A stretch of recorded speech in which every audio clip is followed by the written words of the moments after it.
Olá, boa tarde a todos. Good afternoon, everyone. I will start introducing myself. I am Silvana Bianco.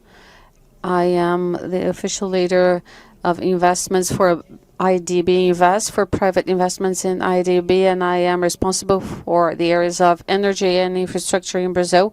I would like to introduce my team of experts that will be with us in this panel. We'll start by Marina Zago. She is the coordinator for project structuring at the Subsecretariat of Partnership in the state government of São Paulo. She has a degree in law, has experienced public policies, and she works in the partnerships between public and private sectors in different areas. Claudio Campos, he is a leader partner in government in infrastructure for Ernst Young in Brazil and the Southern Cone. He has a master's in business. He has over 25 years of experience structuring different areas of infrastructure in Brazil and abroad.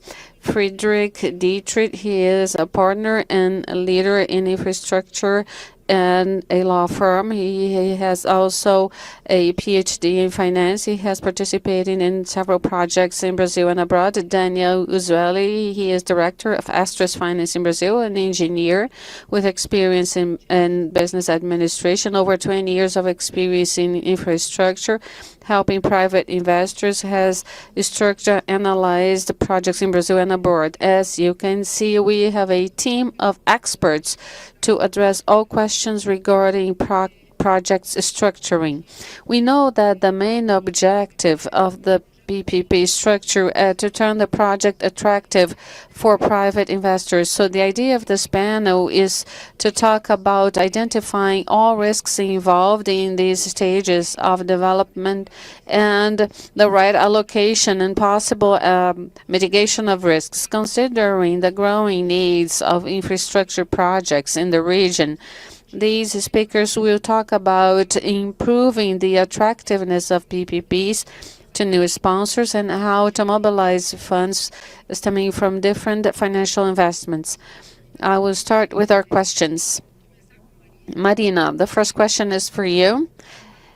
Which are the concerns of the state as a project structurer to secure the projects and concessions of PPPs? What points are taken into consideration in the state's modeling for these operations? Good afternoon. We cannot hear her sound.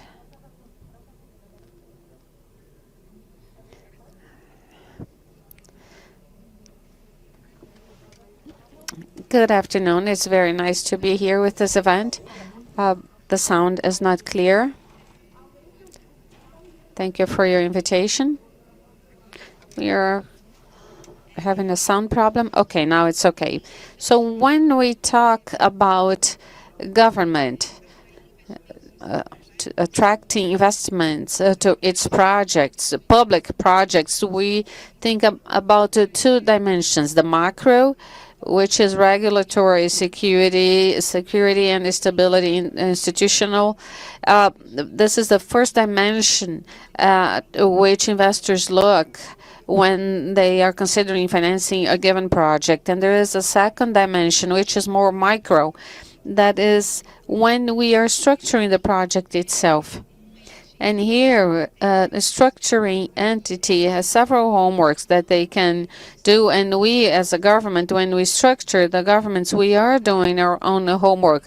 Some of these are basic, and sometimes we try to innovate with the participation of with markets. We try to work with market inputs, consulting agents that help us with innovation. So I will talk about some lessons learned as being a structuring entity of projects in the government. We have already some known homeworks and other homeworks. Although we already know about the concept, it's hard to implement them. Therefore, it's good to keep reminding yourselves the need of thinking about these topics. So first, talking about the structuring the project, the modeling of the project, it's important to think about the positions and the investments needed for a given project and size these jobs and the charges, not only in the rationale of revenues, but also looking at a possible financing, possible funds for the project. When we think about a highway concession, we consider that this project might be financed by infrastructure debentures. So what is the maturity term for this loan? It's 5-7 years. So let's try to match investments and charges that will be on the hands of the concessionary, considering these periods. Already working with investment cycles, 5, 6, 7 years, so that we can raise the funds, get the funds, and that they also match the charges and investments, that is the actual schedule of investments of the project. So it's a very interesting work of the financial economic team of the project with the technical team, trying to map that and trying to place that in a timeline, not only considering a reasonable flow for the project, but also the financing. Also, we have other basic lessons learned, such as take care so that initial investments that are demanded are not too much in a way that they do not disturb the flow of the concessionaire. So these are they should be reasonable investments, so that because in the beginning of the concession we do not have income, and also in other mature areas such as highways, to combine old and new assets, brownfield and greenfield assets, in a way that in the beginning of the concession we already have income. So this is the structuring moment. After that, when we go to the bidding process, we should think about the type of demands, and all structuring agent already pays attention in order not to demand too much in a way that they attract as many investors as possible. Especially looking at investment funds that have a hard time fulfilling traditional requirements as we used to have before. Here in the state of São Paulo, for a while now, for most of the projects, we already accept the proof of the technical ability, the technical capacity, just by individuals. We do not require that anymore by legal entities, and that is to try to improve the number of people that we want to participate in the project, as long as they meet other requirements, such as economic ones. Also, there is a specific demand regarding equity. It's not for all projects that we let go that type of requirement, but that might represent a restriction for some players to participate in the project. Therefore, the financeability of the project might be compromised. So we analyze also that, the participation requirements. And then the third step, when we talk about the contract execution, that's when we try to bring close to us the financing agents. So in the contract, we should have clauses in order to ensure that the financing agent will have real information, and they will be closer to the contract execution, so that they know not only the concessionary structure, but also the concession execution itself, so they know what's going on, and in a way that they can intervene before anything goes wrong. In the state of São Paulo, we have the example of the three-stage agreement. This is something that has been used, and we have not had the need to trigger it yet. So we want to identify how we can bring the financing agent closer to the contract. We are always concerned about that. Also, it's very important to take care with the authorizations demanded by the granting power in case of financing. We have to analyze that. Do we need that? When do we need that? Another important aspect is to already specifies some amicable termination clauses, way out clauses, and also one of them is in case of lack of feasibility of financing. So there is a clause specifically stating the situations under which the parts can leave the contract if the contract is no longer feasible. It's important to know for those that are investing, it's important to know that they have a way out in case something goes wrong. And also we have a mechanism to solve controversies, and there are binding. So beyond arbitration, and that's something that we do not discuss anymore, how relevant and important it is if needed. We are trying to develop also in technical commissions, and so that we have some type of engagement, therefore knowing that the solution will be addressed in a given structure specific for the different types of problems. So these are different homeworks, and we always go back to them when we are structuring micro projects. And sometimes we don't think about the macro, and we have regulatory security, institutional security. This is the starting point to make sure that we have secure investments. Thank you, Marina. It's very nice to know that the granting power is concerned about the contract clauses and the characteristics of project structuring, as well as innovations in terms of structuring. Now I would like to ask to our other three panelists, considering your own experience, which are the main challenges and risks to structure a PPP, and how to mitigate these risks to improve the credit rating of the project? Frederico, please, you may start. Thank you. Good afternoon to all of you that are here with us. Good afternoon to my colleagues. This is a $1 million question, more than that, right? Because we have inflation now. Can you hear me? Yes. Okay. So this is a very relevant. This is interfering here. Yeah. So I'm sorry. Can you repeat the question? Which are the main challenges and risks to structure a PPP, and how to mitigate risks to improve the credit ratings of the project? That's nice. The main challenge is to understand who is running the project, the public agency that is running the PPP. A lot of clients come to the office and say, I have the city this and that, and they want to run a PPP project.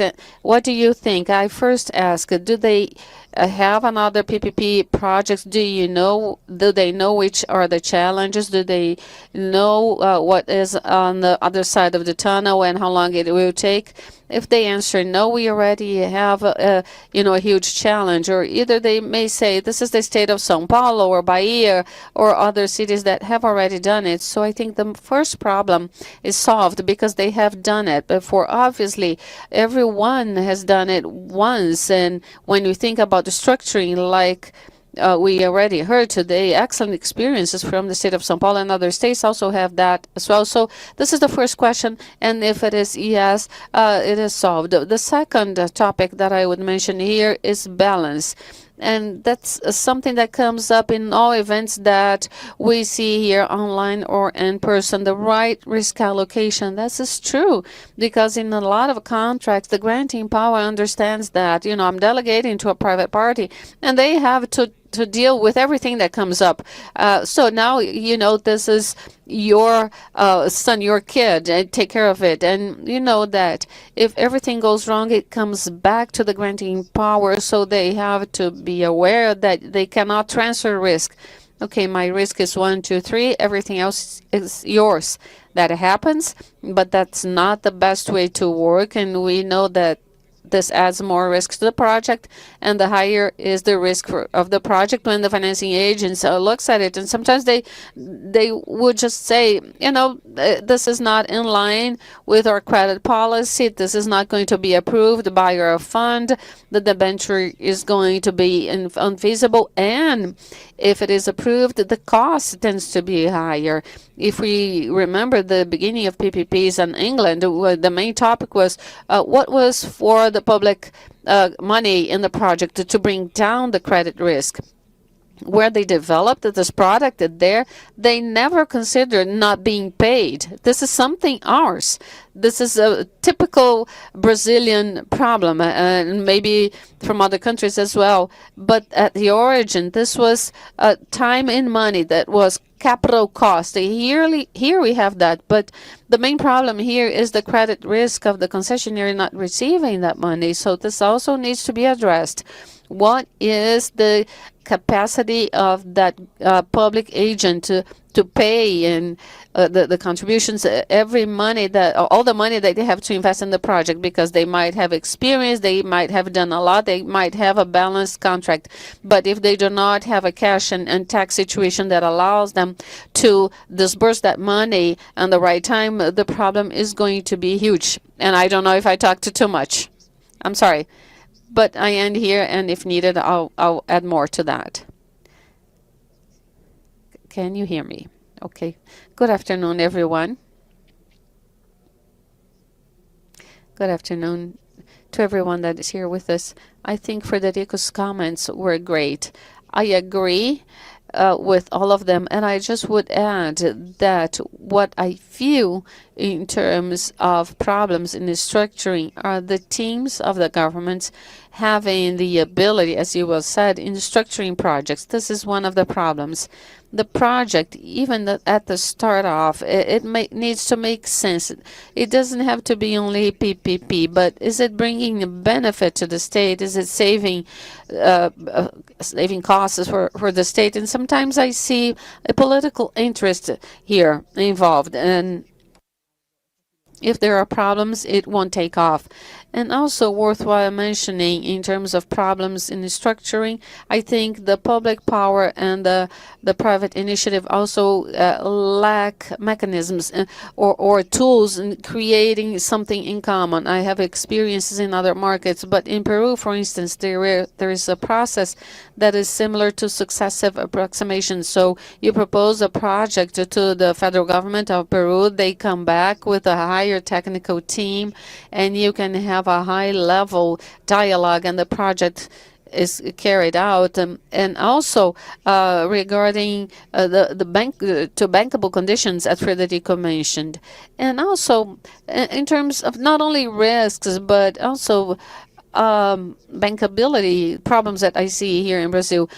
First, demanda. Marina made some interesting remarks here, but Brazil is kind of shy in terms of turning that risk really to the government. And now we see the consequences of that in projects of airports and highways. So there is kind of an embarrassment of taking in this risk, as Frederico mentioned. Something else that draws our attention, and now taking a step back, in Colombia, they have mechanisms in which at every 10 years you check the demand of the project and balance it out. So the message is that there are solutions to be developed. Another topic that draws my attention in Brazil is the clause of subjectivity, because we are Latinos, we have to contract an insurance based on the market practice. But what is that? The project has to be updated in the technology. So I feel that there is too much subjectivity in the contracts. And we have to remember that the infrastructure project is a financial asset. It will have great visibility in the cash flow, CapEx operations, and I need to look clearly at the flow for the financing. So this way of thinking helps us a lot in the structuring process. And a last comment. A challenge that I think is greater in Brazil are the PPP projects that are dependent upon government revenue or income in hospitals or education. Here in Brazil, we lack that bankability of revenue transfer from a public power to a private one, and that this flow is in a way safe. to structure the financing. We see creative approaches in the market. There are some people that are trying to crack the code and try to find other avenues, tax transfers and other possibilities. We are not there yet, and I think we still lack framework. But these are my remarks for now. Okay, Luiz, Claudio. Good afternoon, everyone. Thank you, Silvana. What I see, and I will try to bring our vision as structurers. When we work on the side of the government to help in projects of PPPs and concessions, and also when we are contracted by the private parties, when we analyze the projects and the investment of resources and funds to participate in the bidding process. And our experience, both in the public and private areas, and here I will try to talk about different topics from what my colleagues talked about. I think we have 3 issues here that should be considered in terms of risks. First, the political risk. And when I talk about political risk, I'm talking about the engagement of the top management of the administration to the project. We have to take into consideration that in many situations we have government administration's transmission. So what I was talking about, the political risk and engagement. So the engagement has to happen since starting on the top management of the executive power. And a way of mitigating that is a communication plan since the beginning that is very clear with all the stakeholders involved and also the population, because once you have a communication plan and you bring in the population to support the project, regardless the administration transition, the project will move on. So in our vision, this is crucial in all projects of PPP concessions. The second risk that we have identified in several sectors was the investment by the granting power. In general, when we have that situation, when we need some funds coming from the granting power, that this happens preferably before the signing of the contract, that this is not after signing the concession contract, because obviously this will represent an additional risk for the private concessionaire. And we have situations such as in the sanitation and contracts where we now have projects that are being structured, where we have a new private concessionary for water and sewage, and we have the state company that is the water provider for the concessionaires. And in some of the projects, the investment responsibility that would be on the hands of the state company is transferred to the private concessionaire to avoid this type of situation. And third, something that we always talk about here in Brazil, it is projects quality. And I would like to stress how much we have moved forward in terms of quality. This is something that we have heard from international investors that come to us, and so the country has already moved forward. But we need to strengthen well-qualified projects so that we can bring in investors that are interested in a long-term pipeline in the country. And for that, it's important to count on good structures. And I think I should also say that regardless all support that banks such as BNDES and Caixa provide now in terms of structuring as multilaterals, but here in Brazil we have our jabuticaba, which is the contracting via the stock market or bidding processes. The bidding process is not specific for that. To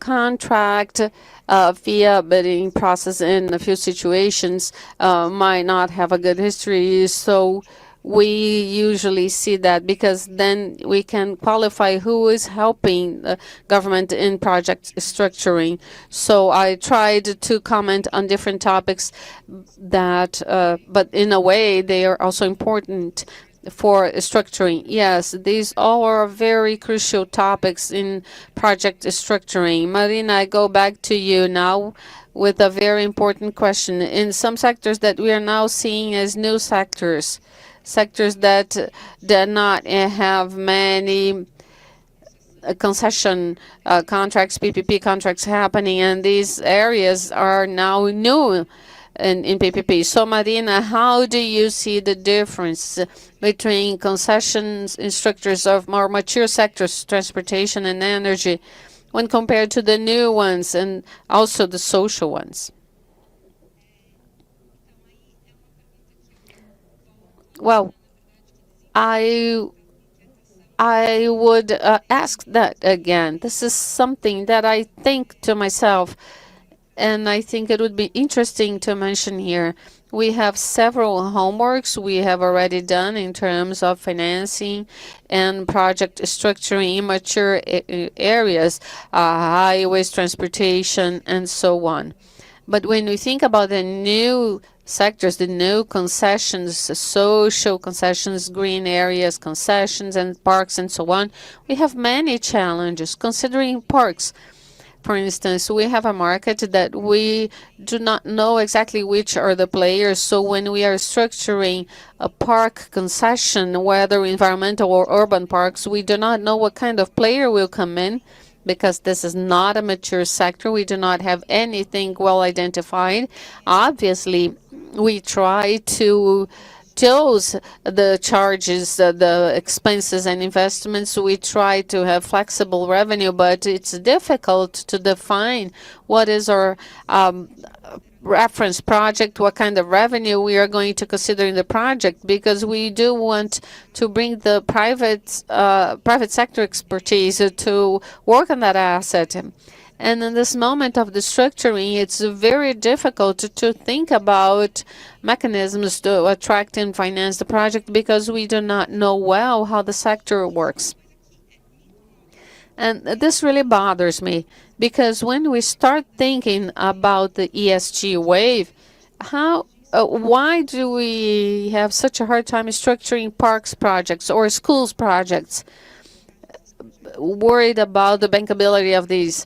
So parks projects, usually they are very tight, except some places such as Foz do Iguaçu and Fernando de Noronha, which are exceptions.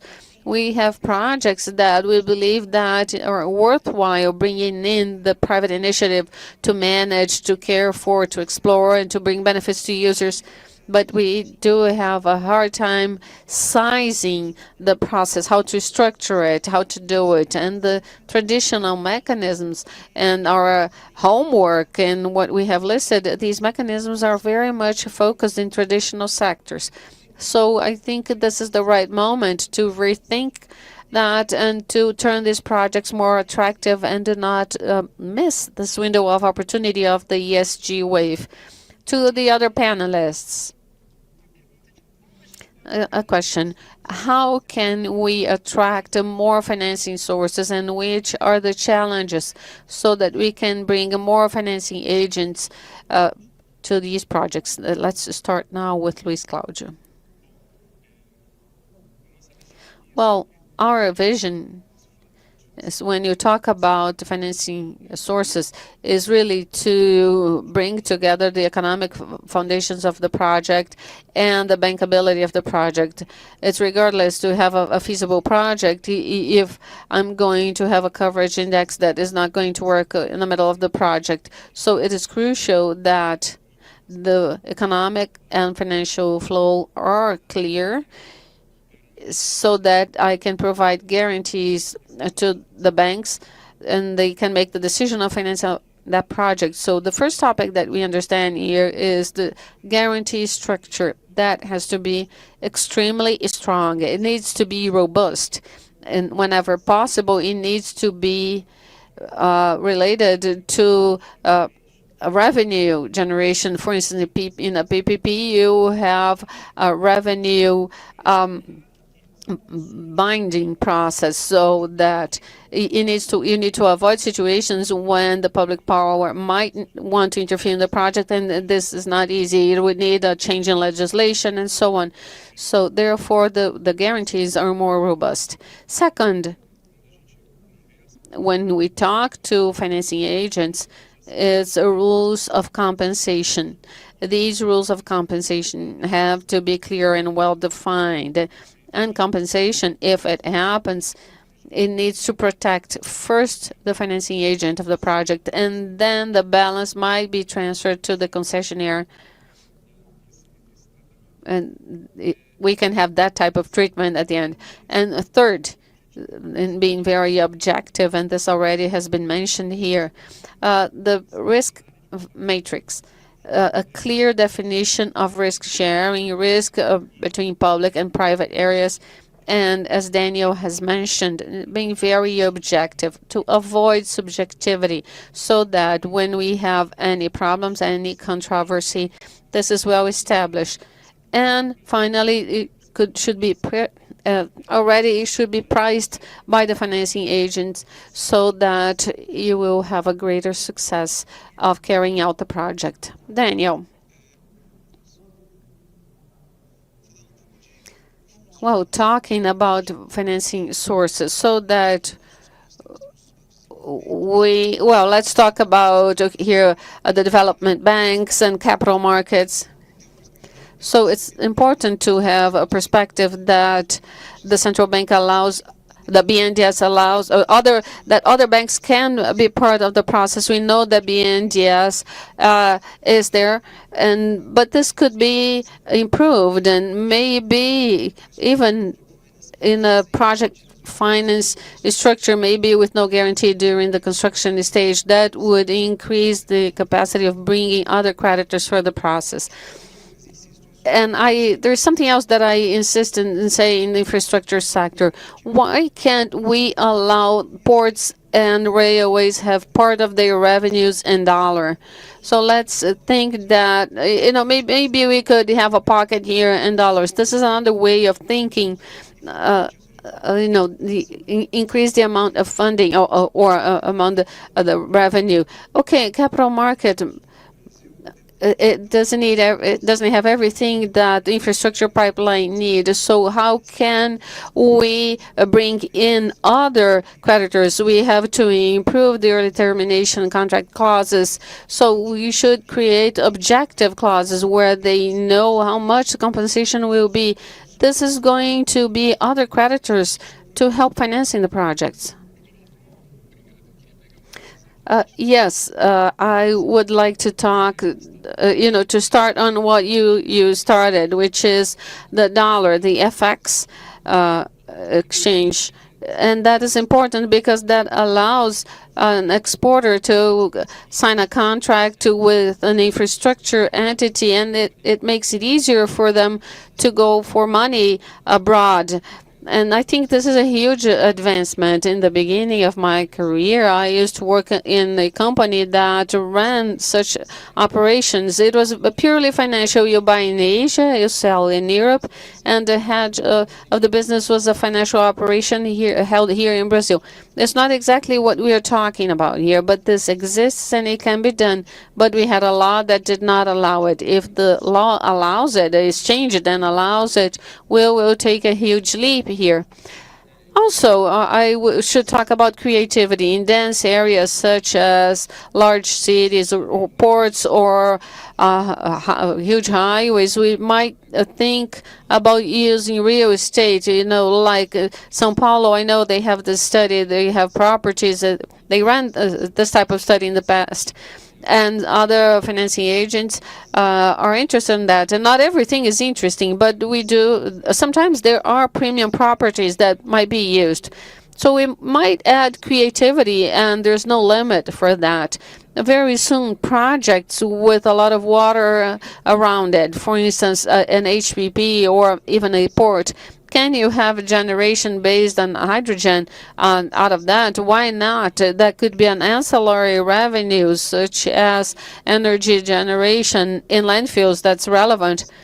So these are things that we can think about and try to get more money out of these possibilities. It's very interesting to hear all that you said. I think our main challenge will be to finance the billion or else projects that are coming out, and our challenge is going to be financing all of them together, because in the past we used to talk how the capital market was evolving in Brazil, and this year we had a record year in terms of issuances here. So this is already a mature market.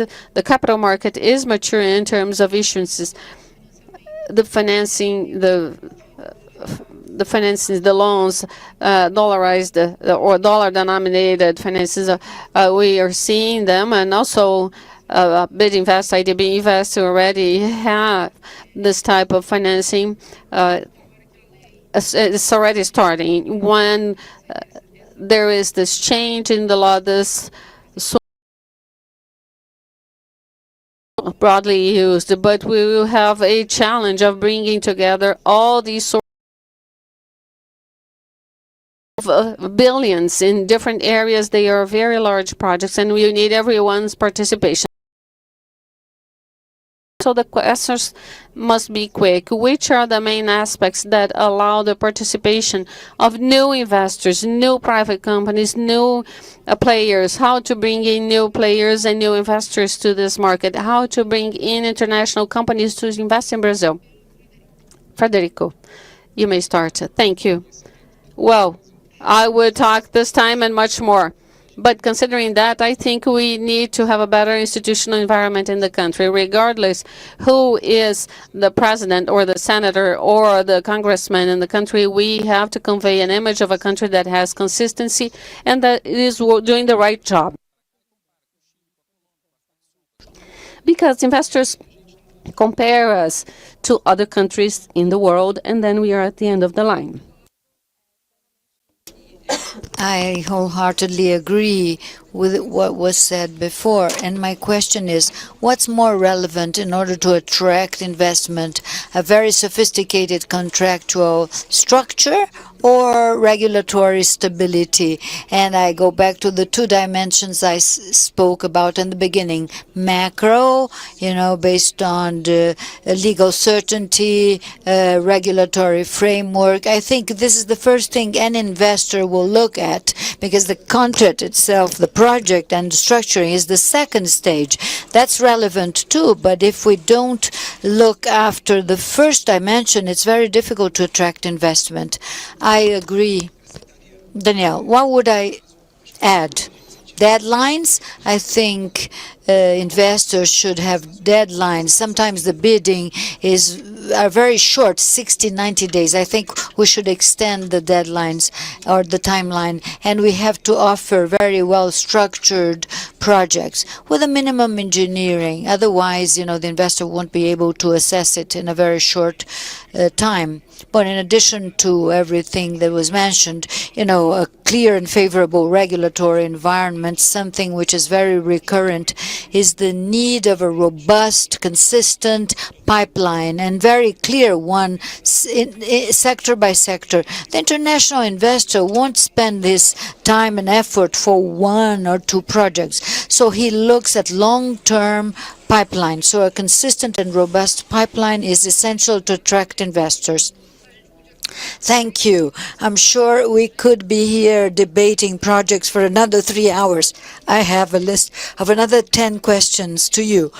But I'd like to thank you all and wrap up our panel to say it's essential to structure a PPP, assessing all risks and adding all mitigation factors in order to perfect that structure. Thank you very much.